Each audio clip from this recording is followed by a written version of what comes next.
kita letak. Oh, sedap ni. Oh, sedap. Okey. Rasa singgah. Oh, singgah. Singgah. Pasal mah mari ni. Pasal mah. Okey. Bismillah. Dia mau buat benda ni? Ini untuk potong untuk buat Potong untuk Singgang. Singgang daging. Singgah daging. campur tulang. Sedap ke singgah daging? Sedap. Ya. Singgang daging pasir mah. Pasal mah. Jauhnya. Kita ada Cuba. pakar, kita ada Cuba rasa. Boleh. Buat sedap InsyaAllah. Haji mu haji. Kita tak makan haji, naik haji adalah. Okey, bagus. Cuba. Curah. Nak tengok resipi pasal mah ni. Masuk benda ni. Singgang. Itu benda tu? Ini kerisik. Kerisik. Kerisik. So bawah tu? Yang ni bawang besar, bawang merah, Lagi? lengkuas, Lagi? halia. Halia.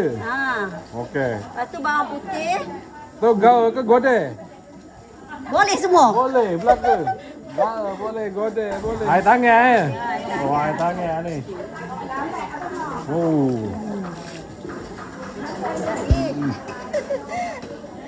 Berapa tahun dah masak?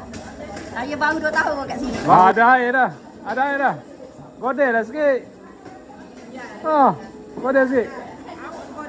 Godeh.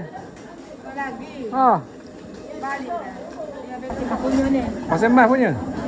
Orang Pak Komo dia tembung ni, tembung Demo di mana? Kota Baru.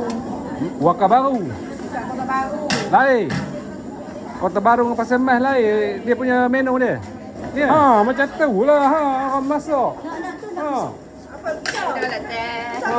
Lagi. Melompat keluar lambu kan. Tak ajaib kok. Masak dah ke? Belum lagi. Belum lagi. Lah tak menggelegak lagi. Tak ke lapar dah. Ni jadi macam kura-kura dah ni. Kena tutup ke ni? Tak adalah. Ni bahan temenung je, panda. Tukar masak temenung ni. Ya, tak boleh. Cepat nak rasa ni. Oh, gulai labu. Ni sedapnya. Lehik ke? Lehik. Melekat. Nampak kata putih tu. Putih-putih macam haji je. Tak ada. Tak ada, garak Garak Okey. ada. Senyum sikit tengok tu. Yang serius Senyumnya. Masak kan. Masih tak? Boleh, makan Ha. boleh lagi. Tak, ceh tu. Berapa bibir.